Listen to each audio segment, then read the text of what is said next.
Satisfactory came out of its early access period into version 1.0 in September 2024, basically 6 months ago.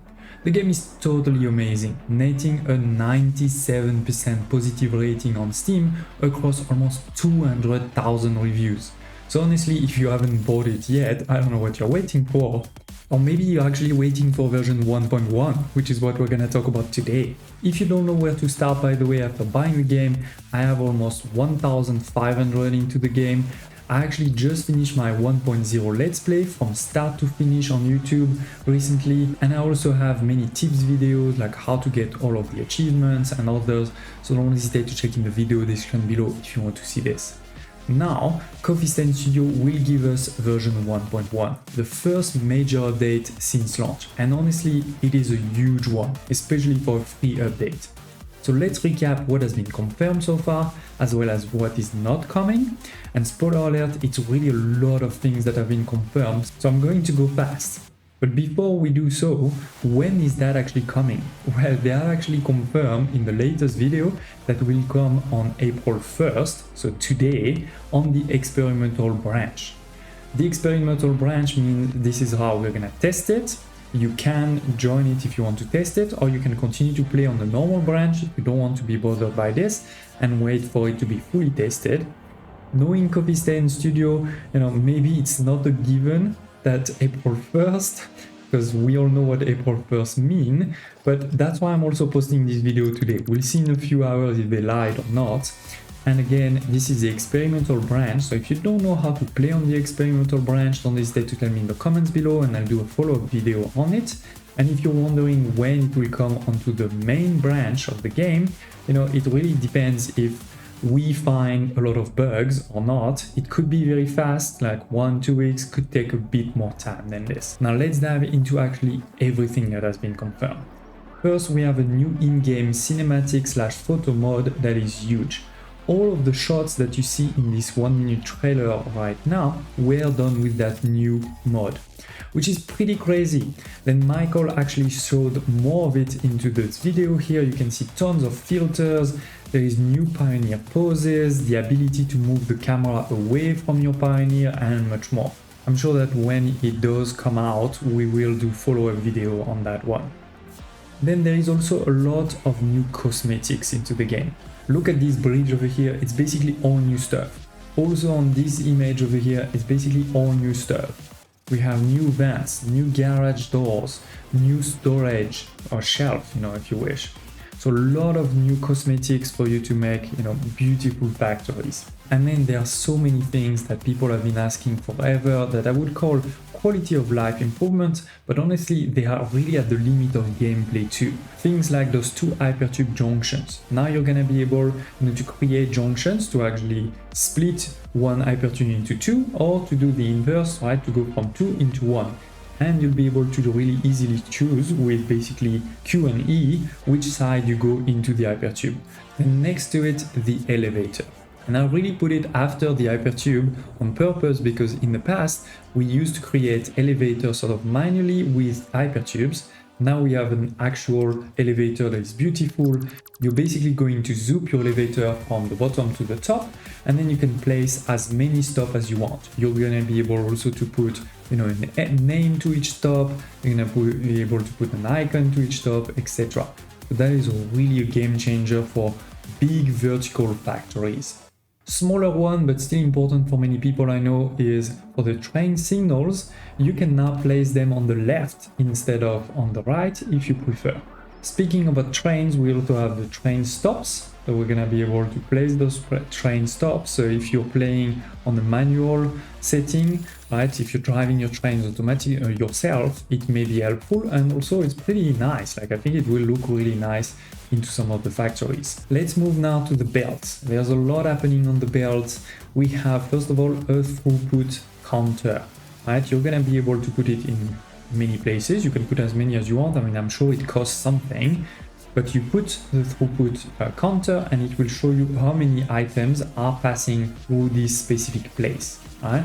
It will take a small time to get started. I think they said 1 minute, because it needs a bit of time for a couple of items to pass through, and then it gives you all the time how much items are passing through. I hope it's not gonna tank the performance, but honestly this is a really great improvement. I know that many of these, by the way, there were mods that existed, so we knew it was possible, but now we have it in the vanilla game. Speaking of which, we have now also the vertical splitter and mergers. When you place an elevator, in the past you had to put your splitters and mergers on the side of the elevator. Now you can put exactly on the elevator, so you can put even multiple on one elevator, and that will help, especially in the blueprints, to make things even more compact. So I'm really keen to see what we can do with that. Similarly, we have now the priority merger. We already had a priority splitter, right? Where you say, for example, first send resources on the left, and then if there's some left, like overflow, send them straight, right? Now we're gonna do the same with mergers, which you could sort of do in the vanilla game, with a bit of logic, but now it will be a lot better because it will be a lot more compact, and it is also a three-way merger, or a merger with kind of 3 priority levels. So we're gonna be able basically to say, make sure that first we take, priority fuel, for example, from the right. But if this priority fuel is empty, then we can take another from the middle to make sure that, a belt is never empty, for example, right? Or to make sure that one of the belt is emptied first, right? Because you say this is the priority to go into the merger. You don't want that belt to get full, so that's the priority. For belts, but also for pipes and for train tracks, and I think maybe even for hypertubes, we now have the curves. Curve belt, curve pipes, as you can see over here on the screen. This is now gonna be very easy to build, right? So that is really cool. And by the way, speaking of these, they gave us the straight belt in version 1.0. Now we have also the straight pipes. The next one is so big that in true copy stain fashion, they didn't even spend any time on it in the video. They didn't even talk about it, but you can clearly see it, and it's been confirmed after it by some of the team. We now have blueprint snapping. The big problem with the blueprint is that for things like your belt or even your train tracks, you had to put a blueprint, then put another blueprint a bit far away, and then connect it manually. Now, if you put one blueprint and there is another blueprint, or there is other belt close by, it will auto snap, or there is an option to auto snap. So that's going to be really, really powerful to use even more blueprints in the future and be faster to create huge things. And we're still not done, ladies and gents, so please smash the like button, because this video definitely took me a while to build. Now we have the next one is the crash site dismantling. This was actually one of the first things they announced. Now basically from the start of the game, it seems you're going to be able to dismantle crash sites, and that will give you more resources. So that will also help at the beginning of the game. The next one I really love, because I've been wanting it for so long, is conveyor wall holes. Now we do have already right now in the game a couple of walls with holes, right? We have the 1 hole, 2 holes and 3 holes, but they are at very specific places, and sometimes you want to put them at a different place. For example, one thing I personally would love to be able to do a lot more is to put 1 hole on, let's say, the left, and then a door on the right. That wasn't possible before. Now we can do it. So really good. Next, vertical nudging. So we could already do the nudging, right? By pressing H, you lock something in, and then you can nudge it slightly on the left or on the right. Now we're gonna be able to do also vertical, right? So up and down. That's gonna be really powerful, again, to be able to construct exactly what you want to construct. Last but not least, we can see that the copy for the signs has been improved. From what I understand is that now when you copy a sign, you will be able to copy everything that comes with the sign. So for example, the text that is already on it, the luminosity and things like this. So that will be really powerful for copying lights, right? Or signs that we use as lights. Now they made definitely more. We know that Coffee Stains loves to keep things hidden until the last moment. And I will also keep one thing for the last moment of the video. But before that, I do want to talk about 2 things that we know are not coming. The first one is rain. Rain is not coming back with version 1.1.